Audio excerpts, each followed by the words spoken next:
Hello all, welcome to Success Journey. तो आज हम लोग डिस्कस करने वाले हैं यूकेपीएससी जेई का जो एग्जाम हुआ है आज, हिंदी का पेपर, उसको हम लोग सॉल्व करने वाले हैं। चलते हैं, स्टार्ट करते हैं वीडियो को, देखते हैं कि क्वेश्चन को। पहला क्वेश्चन है, निम्नलिखित में से सही वाक्य प्रयोग है। उसका गुस्सा उबल रहा था, कल सा मूसलाधार बारिश हुई, मुझ पर पैसे नहीं है, अपराधी दंड देने योग्य है। यहाँ पे क्या बोला है कि सही वाक्य प्रयोग है। उसका गुस्सा उबल रहा था, नहीं, गुस्सा उबलना नहीं होता है। कल शाम मूसलाधार बारिश हुई, अपराधी दंड देने योग्य है। मुझ पर पैसे नहीं है, ये भी गलत है। अपराधी दंड देने योग्य है और कल शाम मूसलाधार बारिश हुई। मेरे हिसाब से इसका आंसर होना चाहिए शुद्ध वाक्य में सी।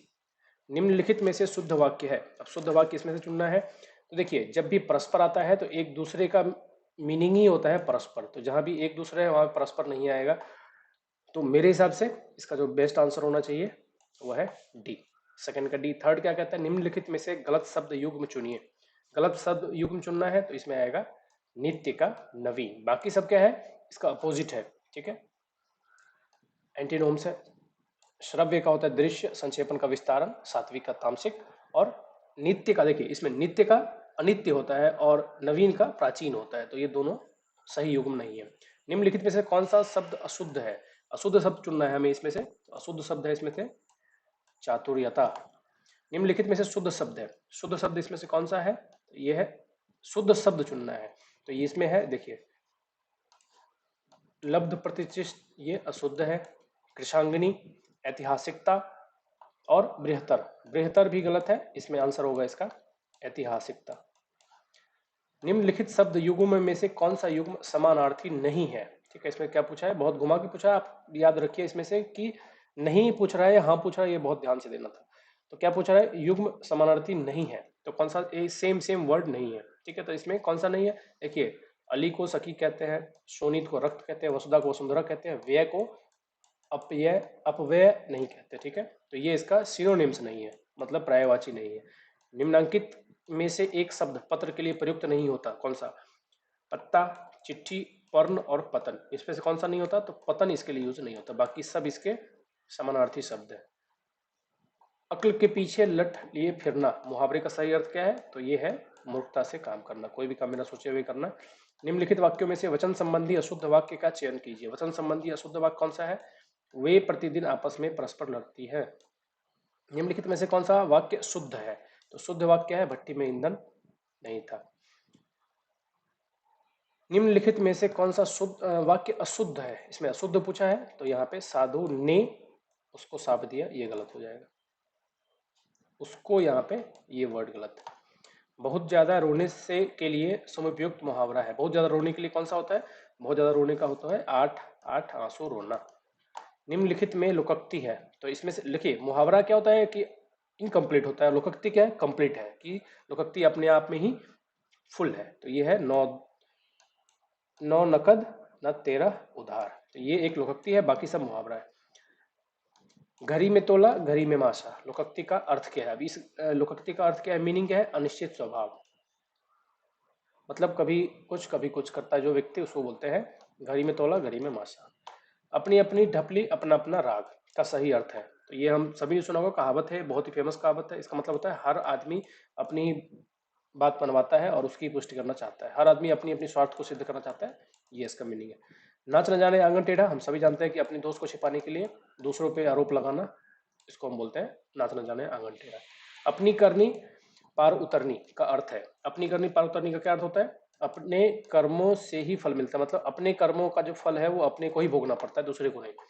गांठ बांधना मुहावरे का अर्थ है, तो गांठ बांधना का मीनिंग होता है, कहते हैं ना कि आज से गांठ बांध लेंगे हम लोग, मतलब अच्छी तरह से याद कर लेना। ठीक है, निम्नलिखित में से कौन सा वाक्यांश मुहावरा नहीं है? कह रहा है इसमें से कौन सा मुहावरा नहीं है? ये भी है, ये भी है, ये भी है, और ये क्या है? लोकोक्ति है। तो आंसर हो जाएगा डी।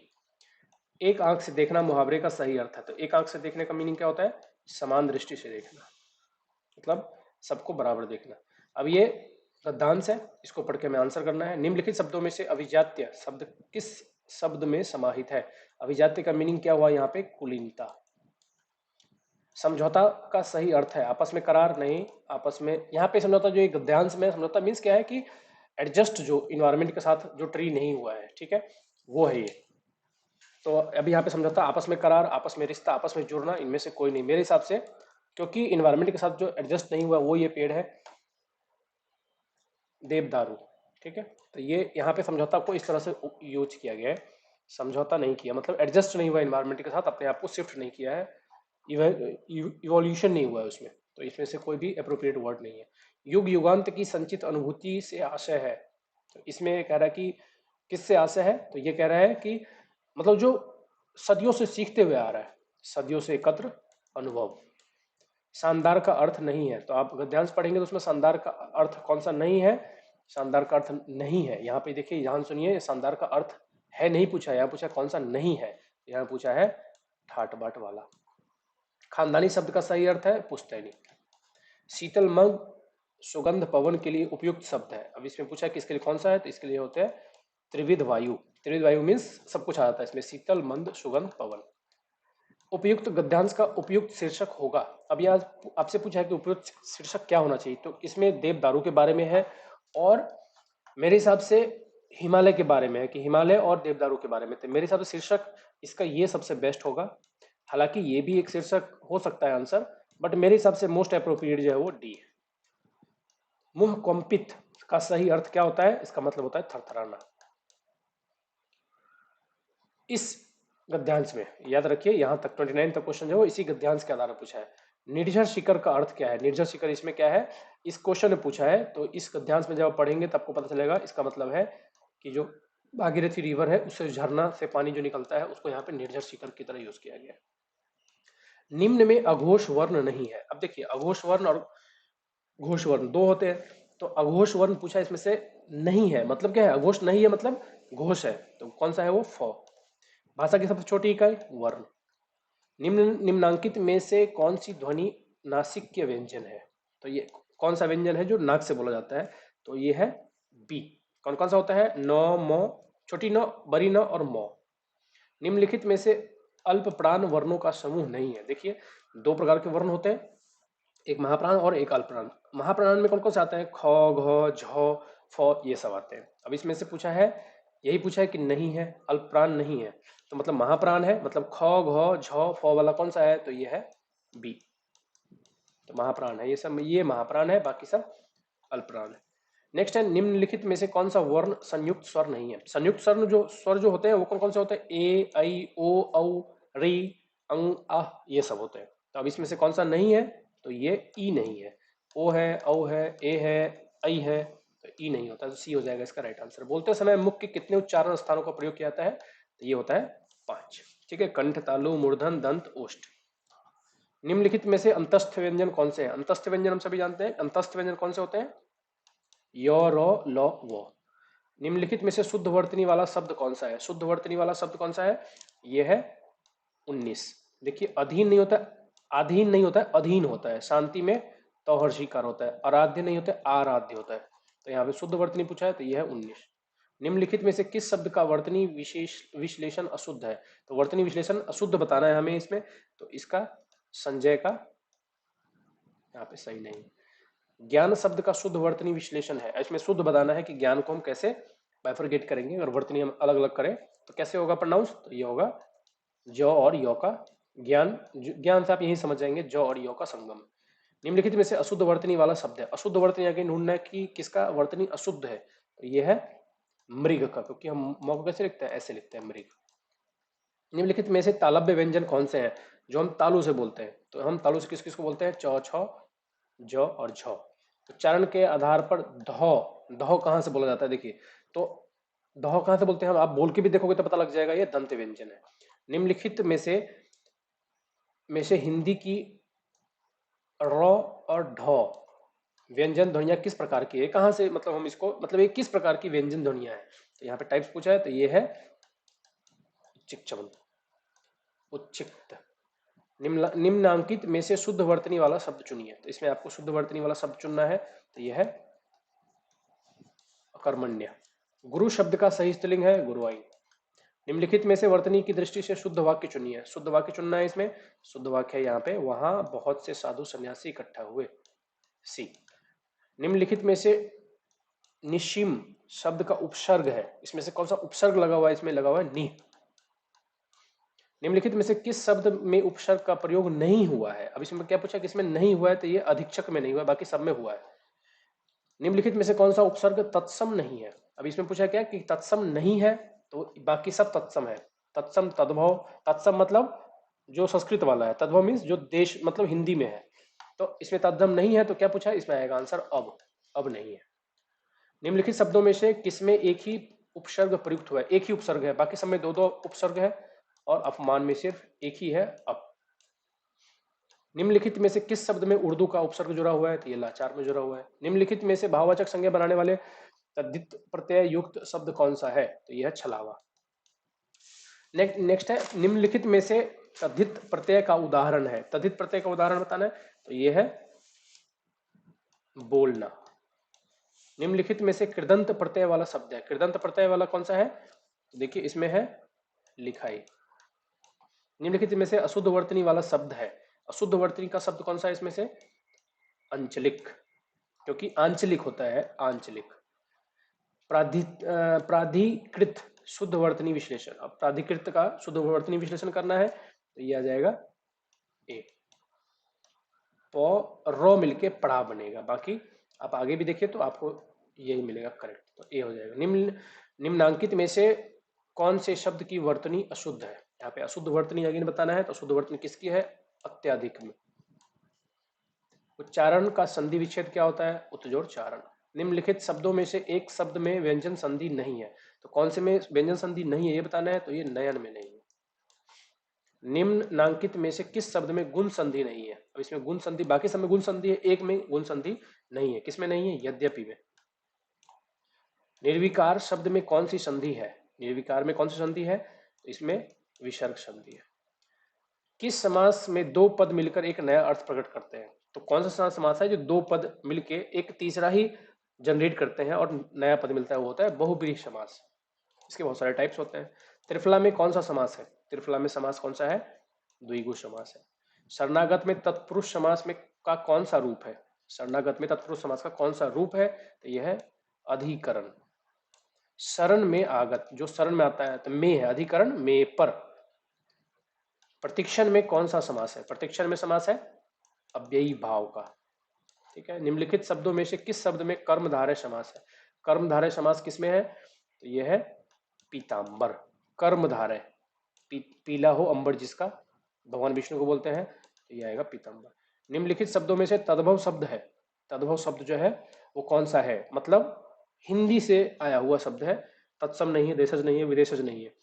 तद्भव कौन सा है? तो 67 का आ जाएगा, यह है शक्कर। शक्कर जो है वो हिंदी, टिपिकल हिंदी का, संस्कृत से नहीं आया। हिंदी से आए निम्नलिखित शब्दों में से किसके सही भाषाई मूल का उल्लेख नहीं है? उल्लेख नहीं है पूछा यहाँ पे, तो यह आ जाएगा डी। निम्नलिखित में से सरसी का तत्सम शब्द है। सरसी का क्या होता है? सरसी का होता है संदर्शिका। निम्नलिखित में से तद्धित प्रत्यय का उदाहरण नहीं है। अभी अगेन यहाँ पे पूछा है कि नहीं है, तो यह भुलक्कर नहीं है, बाकी सब उसके उदाहरण है। निम्नांकित में किस शब्द में विदेशी प्रत्यय का प्रयोग नहीं हुआ है? विदेशी प्रत्यय का प्रयोग क्या पूछा है? इसमें नहीं हुआ है, याद रखना, आपको पूछा नहीं हुआ है, तो ये आएगा कोतवाल में नहीं हुआ है, बाकी सब में हुआ है। किस संधि में अ के बाद ए अथवा ए के बाद ए होता है? ठीक है, ए के बाद ए आने पर ए हो जाता है, और अ के बाद ए में कन्वर्ट हो जाता है संधि में, तो वो है वृद्धि संधि। कार में 5 लीटर पेट्रोल डलवा दो। अब यहाँ पे 5 लीटर आ गया, तो ये आ गया परिमाणवाचक। किसी ने पत्थर मार दिया, रेखांकित पद में कौन सा सर्वनाम है? तो रेखांकित पद जो है किसी ने, तो इसमें पूछा है सर्वनाम कौन सा है? तो इसमें सर्वनाम है पुरुषवाचक का। किसी ने पूछा है, तो यह है पुरुषवाचक। मोहन गीदड़ है, वाक्य में गीदड़ शब्द शब्द शक्ति की दृष्टि से किस प्रकार का है? ठीक है, गीदड़ शब्द जो है वो शब्द शक्ति की दृष्टि से मतलब कौन से प्रकार का है ये पूछा है, तो यह है लक्षक। महावीर शब्द जो है उसमें से क्या है? तो महावीर शब्द जो है वो योग रूढ़ है। निम्नलिखित में से भाववाचक संज्ञा किस शब्द में है? भाववाचक संज्ञा पूछ रहा है कि किसमें है, तो यह है मानवता में। भाव जो है किसमें? हिमालय, साइकिल, पुलिस, ये सब क्या है? एक जगह को रिप्रेजेंट कर रहा है। जैसे हिमालय एक जगह है, साइकिल एक ऑब्जेक्ट है, पुलिस क्या है? कम्युनिटी है, मानवता क्या है? इसमें भाववाचक संज्ञा है। नेक्स्ट क्वेश्चन पे चलते हैं। लताओं के समूह को इसमें से क्या कहते हैं, तो ये कुंज कहते हैं। इसमें से अतल शब्द का समध्वनीय विभिन्नार्थक है, ठीक है, स्व समध्वनीय भिन्नार्थक है, वो क्या है, ठीक है, अतल का, अतल का पूछा है, तो अतल का है इसमें से अतुल। व्याकरण के आधार पर अच्छा शब्द किस कोटि का है, तो अच्छा शब्द जो है वो किस कोटि का है, विकारी शब्द है। निम्नलिखित में से कौन सा युग्म गलत है, तो गलत युग्म पूछा है, तो ये जो किसी के नियम पालन न करे उसको हम अपराधी नहीं कहते, अपराधी जो अपराध करे। बाकी सब आप देखोगे तो ये क्या है, इसका एग्जैक्ट मीनिंग है। निम्नलिखित में से कौन सा विकल्प गलत है, तो बाकी अगर देखो अंश भाग मतलब ये इसका पर्यायवाची है, अविज्ञ अभिज्ञ पर्यायवाची, अमित मित्रहीन पर्यायवाची, बट सॉरी कुपथ कुमार पर्यायवाची, लेकिन अविज्ञ और अभिज्ञ नहीं है, ठीक है, ये इसका क्या है, अपोजिट है बिल्कुल, मतलब विलोम शब्द है। निम्नलिखित में से स्थानवाचक क्रिया विशेषण का उदाहरण है, स्थानवाचक विशेषण का कौन सा है, यह बाहर। भाववाचक संज्ञा बनाने के लिए किस संज्ञा शब्द में त्व प्रत्यय नहीं लगाया जाता है, पूछा इसमें से कौन सा में नहीं लगाया जाता है, तो यह है शिव में नहीं लगाया जाता है। घोटाला किस प्रकार का शब्द है, घोटाला एक तत्सम शब्द है, मतलब संस्कृत तत्सम तद्भव, ये तत्सम है, मतलब ये संस्कृत से आया हुआ है। डाकघर शब्द है, डाकघर क्या है, डाकघर है, तत्सम तद्भव देशज, ये संकर शब्द है डाकघर। निम्नलिखित की में अर्थ की दृष्टि से भिन्न कोटि शब्द को चुनिए। अब यहाँ पे भिन्न कोटि का शब्द चुनना है, स्मरण अध्ययन चिंतन, ये ऑलमोस्ट सेम होते हैं। अनुशीलन एक अलग वर्ड है, तो यहाँ पर आ जाएगा आंसर डी। एक या एक से अधिक अक्षरों के योग को क्या कहते हैं, मेरे रिक्त स्थान में उपयुक्त शब्द चुने। अक्षरों के योग को क्या कहते हैं, तो इन जब एक या एक से अधिक मतलब ऐड हो जाए तो उसको कहते हैं समन्वित।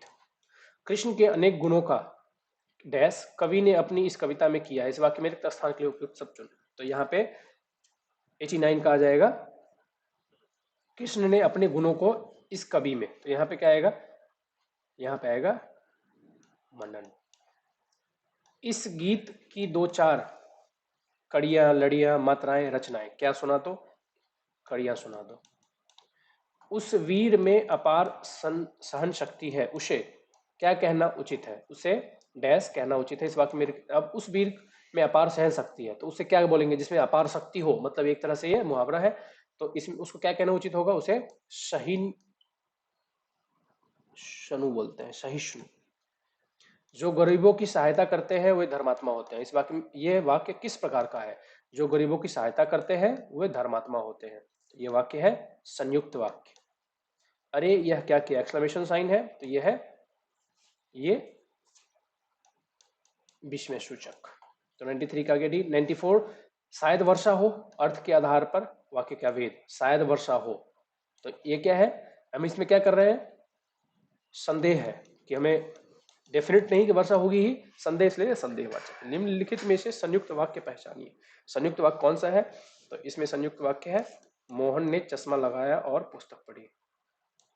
हमारे जवानों को देखकर दुश्मन भाग गए, यह किस प्रकार का वाक्य है, तो यहाँ पे वाक्य क्लासिफिकेशन करनी है, तो ये है बी, ठीक है। 97 का देखते हैं, निम्नलिखित में से विद्यार्थक वाक्य चुनिए। तो ये क्या है, विद्यार्थक शब्द चुनना है इसमें से। तो देखिए, बालकों ने माता पिता का कहना, बालकों को माता पिता का कहना मानना चाहिए, यदि वह आता है तो घूमने जाता, मैंने स्नान किया, कहाँ जाते हो, इस सब को अगर आप ध्यान से देखेंगे तो विद्यार्थक शब्द किस में मिलेगा आपको, यह है सिर्फ और सिर्फ इसी में है और किसी में भी नहीं है। बालकों को माता पिता का कहना मानना चाहिए। किसी के उपनाम, लेख, कविता, पुस्तक के शीर्षक आदि को उद्धृत करते समय किस विराम चिन्ह का प्रयोग किया जाता है, ठीक है। तो यहाँ पे क्या है, हम जब किसी को कोट करते हैं तो हम डबल एक्सक्लेमेशन का यूज करते हैं, याद होगा आप लोगों को, तो इसको बोलते हैं उद्धरण चिन्ह। डबल कोटेशन के अंदर किसी के स्टेटमेंट को हम ऐसे साइट करते हैं।